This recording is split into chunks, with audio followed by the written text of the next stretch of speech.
Hallo liebe Zuschauer, schön, dass ihr wieder auf meinem Kanal seid. Ich grüße auch all meine Abonnenten, die sich für meine Geschichten interessieren und freue mich, dass ihr heute wieder dabei seid. Worum geht's heute? Was machen wir heute? Heute prüfen wir Zündspulen. Heute prüfen wir originale Zündspulen, Simson MZ oder auch AWO. Gucken, was ich alles da habe auf einem Zündspulen-Testgerät. Warum erzähle ich euch jetzt? Im Sommer bin ich MZ gefahren, ja, also gut, alles wie gewohnt, draufgestiegen, losgefahren, nach wenigen Kilometern war Feierabend. Ich stand am Straßenrand und der Karren, der wollte nicht mehr angehen. Nachdem ich eine Weile gewartet hat, ging die Kiste wieder an. Ja, erstaunlicherweise fuhr sie wie gewohnt gut, bis sie dann nach kurzer Zeit wieder stehen geblieben ist. Schließlich war auch das Problem die Zündspule, ja. Zündspulen sind eben auch thermischen Belastungen ausgesetzt und bei einer defekten Zündspule reagiert sie eben sensibel und dann ist der Ausfall garantiert. Schließlich habe ich mir eine neue Zündspule gekauft, allerdings war die neue Zündspule gleich defekt. Was kommt einem dann in den Sinn? Ja, hier kaufen wir doch lieber wieder eine originale Zündspule. Oder sind die neuen doch besser und hatte ich einfach nur ein Einzelfallproblem? Um das herauszufinden an einem einfachen Test, ja, also kein Doktorarbeit, sondern einem einfachen Test, den ich durchführen kann mit einem Testgerät, überprüfen wir, ob es Unterschiede bei den Zündspulen gibt. Ich weiß noch nicht das Ergebnis. Wenn es euch interessiert, dann bleibt jetzt dran. So, ich habe jetzt hier mal Zündspulen. Also ich denke, dass die von der Simson sogar sind, aber es geht auch bei MZ. Hier zum Beispiel habe ich eine originale 12 Volt Zündspule aus DDR-Zeit. Also die ist neu. Dann habe ich hier noch eine ältere, aber neue Zündspule von der Firma Zweirad Schubert. Ich denke, daran kann man erkennen, dass das ein Nachbau ist und kein Originalteil. Die testen wir. Und dann habe ich hier eine alte AWO-Zündspule, die ich irgendwann mal geprüft habe. Die ist aus einem Magnetzünder. Und dann habe ich hier noch eine VW Käfer Zündspule. Auch 12 Volt. Die probieren wir auch. Also, ja, man kann natürlich jetzt unterschiedliche Wege einschlagen, um Zündspulen zu prüfen. Jetzt würde wahrscheinlich der eine sagen, boah, ey, wie willst du die Dinger prüfen? Lohnt sich das überhaupt? Schmeiß die doch weg, kauf einfach neu. Also grundsätzlich haben ja die Zündspulen zwei Spulen drin, eine primäre und eine sekundäre Spule. Ja, je nachdem, welche Spannung jetzt hier ist, 6 oder 12 Volt, haben die entsprechend dickeren Kupferdraht oder weniger dickeren Kupferdraht. Und man kann jetzt eben auch prüfen, wie viel Ohm eine Zündspule hat, ja, auf Primär- und Sekundärwicklung. Und dann kann man auch Aufschlüsse bekommen, ob eine Zündspule jetzt defekt ist oder nicht, ja. Aber wie sie sich nachher im warmen Zustand, eine gut ohmige Zündspule kann aber auch im warmen Zustand nachher einen Defekt aufweisen, indem es dann eben zum Windungsschluss kommt. Ja, was man jetzt aber auch machen kann, ist zum Beispiel eine Zündspule, die eine Hochspannung generiert, muss ja immer einen gewissen Weg zurücklegen, zum Beispiel den Zündfunke, der geht ja auch irgendwann über Luft, ja, also spätestens bei der Zündkerze, und die Luft stellt ja auch einen Widerstand dar. Je besser eben der Widerstand der Luft überwältigt werden kann, desto besser ist eigentlich die Zündspule. Diesen Versuch würde ich jetzt einfach mal machen, indem ich sage, okay, wir testen mal die Zündspule, wie weit ihr Zündfunke letztendlich geht. Und dafür habe ich was Geiles, werde ich jetzt mal zeigen. Ich bin so ein bisschen so ein Werkzeugliebhaber, auch alte Werkzeuge, klassische Werkzeuge mag ich gerne. Und da habe ich nochmal was Schönes, was auch schwer zu bekommen ist, ja. Ich denke, ihr könnt es schon erkennen, ein Bosch-Tester. Dieser Bosch-Tester, der ist von der ehemaligen Bundeswehr. Die haben dann hier irgendwann mal Auflösung gemacht von ihren restlichen Beständen. Und dieser alte Tester, der hat verschiedene Funktionen, die einfach geil sind, finde ich, weil die haben noch so ein bisschen so mechatronische Funktion. Also das ist der Tester, der alte Bosch-Tester, der war mal, stimmt so 80er Jahre oder so, ich weiß es nicht. Und hier gibt's auch eine Tafel mit verschiedenen Funktionen, ja. Alles mögliche, Batterie, ja, kann man prüfen hier, Unterbrechungen, Verbraucher, Stromaufnahme von Verbrauchern, Zündspule, Zündzeitpunkt, Kondensator, Kondensatorverteiler. Und wir prüfen eben heute die Zündspule und hier gibt es eben die Stromspitzen, wo wir dann nachher die Zündspule anschließen und die generiert dann eben einen Zündfunke. Zündspule erzeugt über diese Induktion den Zündfunken, der sich hier über diese Zündspitzen dann entlädt. Und da können wir dann nachher ungefähr abschätzen, ist die Zündspule denn gut oder schlecht? Oder ja, und ich möchte einfach hier mal rausfinden jetzt, ob sie eine normale Funktion Verlässlichkeit hat oder ob das eben totaler Müll ist. Oder Aussetzer kannst du eben auch sehen bei dem Gerät. Ich will einfach nur mal sehen, wie weit kann sie den Funken bilden und welchen Unterschied gibt es. Also die Spannungsversorgung ist gesichert. Das lassen wir mal tackern, ja. Jetzt gebe ich hier Power, wir haben hier 12 Volt. Und jetzt sehen wir, hier geht's schon los, ne? Also es sind jetzt hier 10 Millimeter und da gibt es schon Aussetzer hier bei 11 und hier bei 13 ist eigentlich schon Schluss. Ne?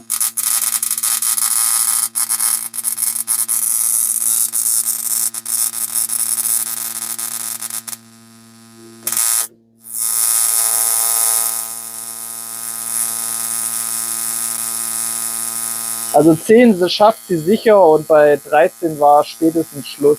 12, da ist schon kritisch, ja. Und wir können hier auch sehen, dass er Fäden zieht, der Funke, aber er ist satt.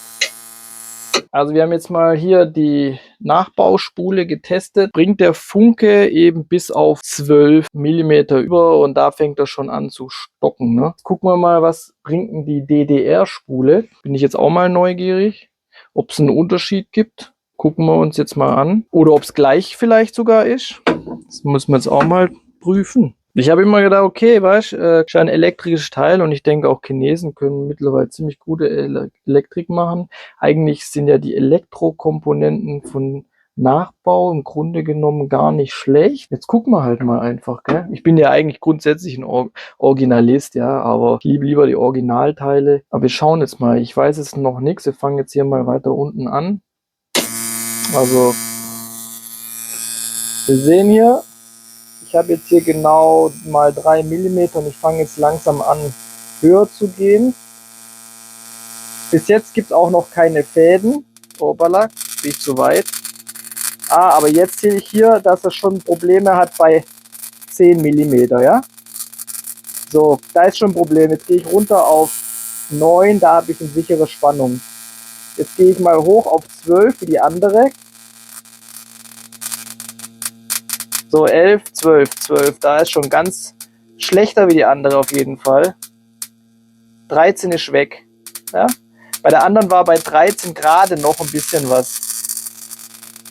Aber sicher hast du es bei 10 mm und danach fangen die Aussetzer schon langsam an. Ich denke, das kann man hier schon deutlich erkennen.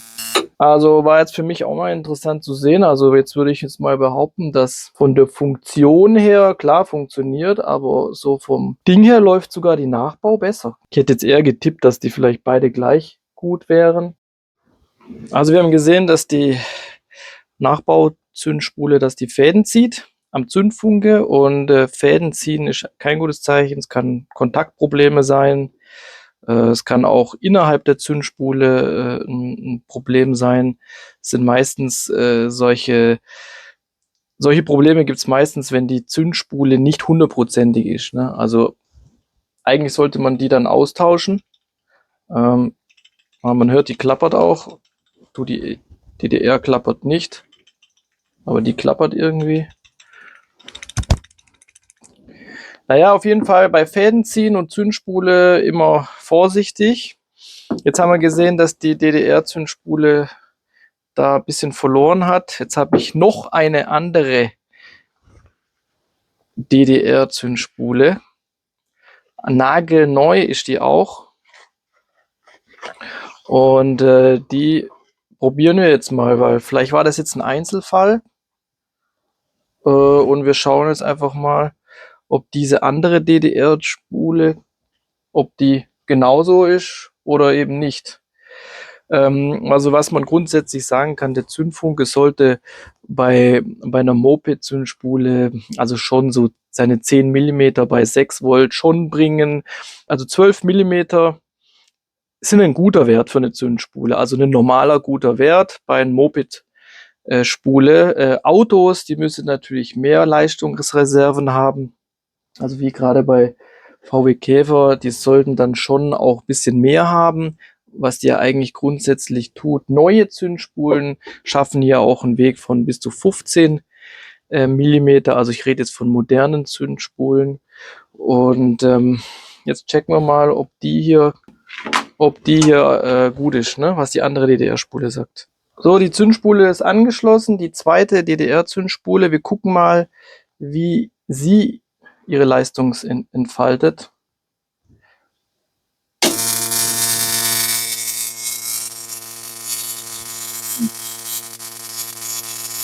Ja, sind wir schon hier schon auf 6. Gehen wir hoch. Also sie hat einen satten blauen Zündfunke, was sehr gut ist, ja. Wenn der sich anders verfärbt ins Helle und Rötliche, ist es nicht so gut. Also sie hat einen sauberen Knallen, richtig schönen Funken, laut sogar. Jetzt sind wir bei 11, jetzt hört sie schon auf. Da wird schon schlechter hier. Und bei 12, ja, jetzt, also hier für mich sehe es 12, ist gerade so, ne? Gerade so noch.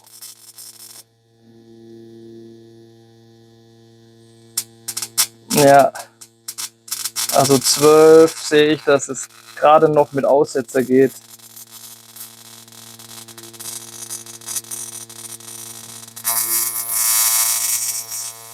Jetzt kommen auch wieder hier Fäden, das sind diese Fäden, wovon ich spreche.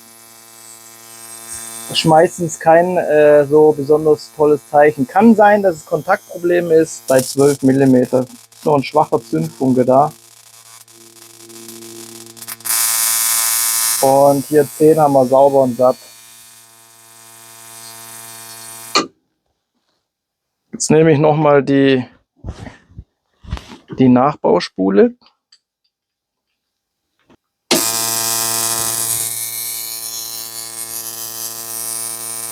Also jetzt gehen wir auf 10 hoch. 10, 11, 12, immer noch knallehart und satt. Und bei 13 haben wir die Aussetzer. Das ist aber immer noch ein starker Funke, aber er ist mit Aussetzer behaftet. Bei 13. Ja? Aber immer noch viel besser wie von der DDR. Immer noch deutlicher zu sehen, stärker.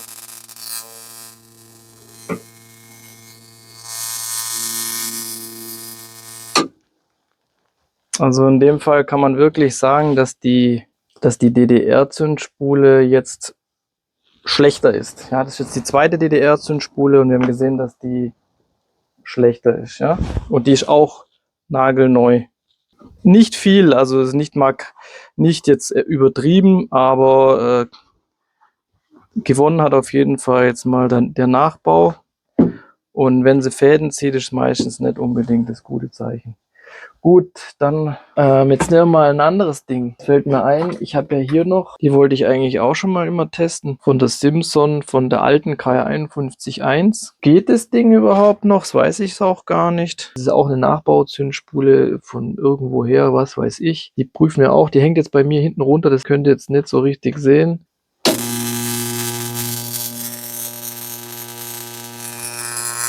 $10 Volt.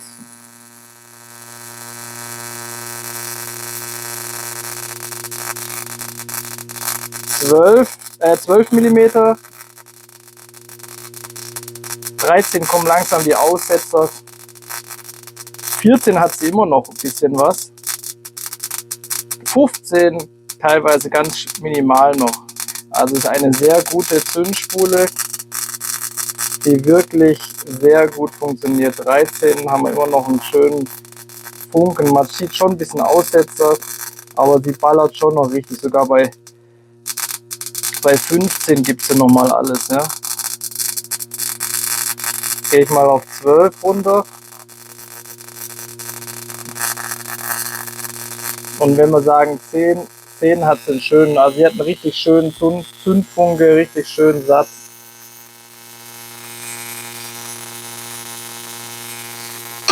Jetzt probiere ich mal noch wegen der Anschlussheizhabe. Das ist jetzt eine von einem VW Käfer, die Spule. Die probieren wir halt jetzt auch mal, gell? Einfach mal, um zu sehen, ob das hier ein großer Unterschied ist. Es ist ja ein Klopper richtiger, gell? Gibt es da einen Unterschied überhaupt mal? Jetzt probieren wir es. Habe ich die auch angeschlossen.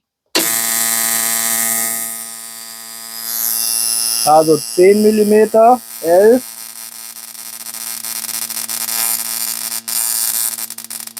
12. 12 ist schon schlechter, 13 geht immer noch. Okay, 15 hat es nicht mehr ganz gepackt. Sie kommt, ist ja eine super alte Zündspule und sie kommt auf die 15. Hat da ein bisschen Aussetzer. Vielleicht liegt es auch ein bisschen an meinem Anschluss mit den Kontakte. Glaube ich aber jetzt nicht ganz. Kann aber sein, aber ich denke 15 wird sie packen. Also sehen wir, dass die auf jeden Fall, die Bosch Zündspule vom VW Käfer auf jeden Fall besser ist, ja, wie der Rest. Ne? Jetzt vielleicht hängt es jetzt auch dran, dass das einfach eine größere Zündspule ist, dass sie einfach, wenn es nicht auch nicht viel war, aber sie waren besser. Den AWO-Bollen, den checken wir jetzt auch nochmal hier. So, jetzt habe ich die AWO-Zündspule, die liegt jetzt hier nebendran, die ist verkabelt da hinten. Jetzt lassen wir die mal schnackeln hier und gucken mal, was eigentlich da bei dem Ding abgeht, ja? Ja, jetzt Moment, die hat aber nur 6 Volt. Es kann schon nochmal ob es einen Unterschied jetzt macht. Guck mal. Also ist jetzt minimal 5 mm, sieht aber deutlich stark aus. Jetzt sind wir bei 8 mm. Starker Funke, sauberer Funke, 10 mm. Aber man hört schon ein bisschen so Aussetzer. 11 mm, ja, jetzt geht es schon bergab, 12 mm. Jetzt gibt es deutliche Aussetzer hier. Ja, 13.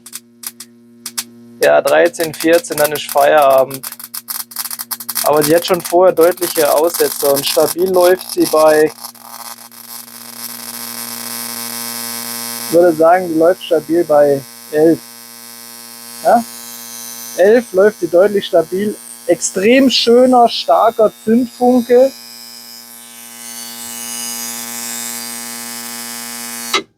Also ein extremer, schöner, starker Zündfunke. Sie hat jetzt auch wirklich nicht ganz einfach, weil da der Kabelverlauf ist jetzt vielleicht nicht so hundertprozentig optimal, aber sie funktioniert und hat einen richtig schönen Zündfunken. Wir können aber jetzt auch festhalten, definitiv, dass sie nicht so weit kommt wie der Rest. Ne? Also in diesem Fall würde ich jetzt mal ganz klar sagen, gut, die war ja jetzt schon mal der Sieger. Da haben wir den Unterschied schon gesehen, dass die jetzt schon ziemlich weit gekommen ist mit dem Funke, ja, durch die Luftisolation. Das war jetzt nun mal so, ja, das können wir jetzt nicht als Maßstab nehmen. Wir nehmen jetzt trotzdem mal den Vergleich zwischen der originalen und dem Nachbau. Und das ist eine neue, originale Zündspule, die echt noch nie verbaut gewesen ist. Und da war jetzt tatsächlich die Nachbau-Zündspule besser. Ja, die hat echt einen längeren Weg gemacht. Hat mich jetzt auch echt überrascht. Ja, die AWO war jetzt nicht ganz so weit, aber ist auch eigentlich gut mitgekommen. Man muss jetzt natürlich auch sagen, der AWO hier, Eisenbollen, das ist ja schon richtig so 50 Jahre altes Ding, gell? Und dann war ja noch der Test von der Zündspule mit der hier. Also die ist auch ziemlich gut gewesen. Ich denke, wir haben unseren Sieger gefunden. Zündspulen haben alle funktioniert. Wenn jetzt eine nicht funktioniert hätte, dann wäre es hier nicht übergegangen oder es hätte schon sofort Aussetzer gegeben. In diesem Fall hat jetzt alles funktioniert. Testsieger steht jetzt in dem Fall fest. Das ist die Nachbau-Zündspule. Doch, unter dem Kleber kann ich erkennen, MZA steht drunter. Grundsätzlich würde ich in dem Fall sagen, hey, wenn ich jetzt wieder eine kaufen würde, eine Nachbauzündspule, dann gucke ich, dass ich ein MZA-Teil bekomme. Aber ich würde trotzdem, wenn dann wahrscheinlich der Originalität halber, meine Originalspule einbauen. Prüfen jetzt auch einfach mal, können den Ohmwiderstand messen. Denk mal, wenn du heute noch so ein Ding kriegst, dann musst du eine Stange Geld hinlegen. Warum ich jetzt nicht unbedingt empfehlen würde, so ein Gerät jetzt auch zu kaufen, wenn man nicht gerade so ein Liebhaber von so Zeug ist. Viele Funktionen gibt's eben schon in heutigen modernen kleinen Geräten. Ja, also hier Voltmeter, Ampermeter, das kannst du alles irgendwie anders testen. Batterie testen kannst du anders. Du kannst Regler anders testen. Kondensator gibt's auch Testgeräte oder Isolierteile und was weiß ich. Ich habe jetzt gerade zufällig gesehen, es kostet so ein Gerät, hat einer inseriert, ich glaube über 600 Euro. Das ist das nicht wert. Also wenn man dann wirklich so einen Fall hat, dann kann man sich ein günstiges neues Gerät kaufen. Ist natürlich qualitativ nochmal ein anderes Kapitel. Aber naja, jetzt checken wir mal die Werte. Ich nehme jetzt gerade mal die 2 Spulen hier zum Vergleich und teste jetzt einfach mal, was sagt denn das Multimeter hier? Welche habe ich hier? Das ist jetzt DDR. Da habe ich einmal auf der 4,4 Ohm der einen Wicklung und hier 9,26 Kiloohm und hier hatten wir diese 5 Ohm, vorher war es ein bisschen weniger, glaube ich. Gut, dann eben 4,7. Jetzt kommt die MZA, da haben wir einmal 7,62 Kiloohm und einmal 4,1 Ohm. Also die zweite hat einen geringeren Widerstand. Ja, jetzt messen wir mal die zweite DDR-Zündspule und machen mal einen Vergleich mit der ersten. Haben wir 5,6, 5,54, ja, 3. Also auch etwa diese 5 Ohm, 5,1 letztendlich.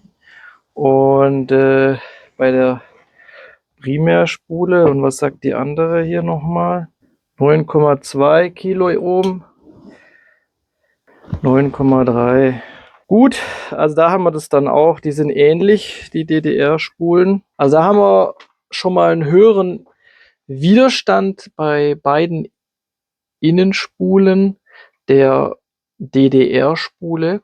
Vielleicht hat es auch was mit dem Alter zu tun, ich weiß es jetzt nicht genau.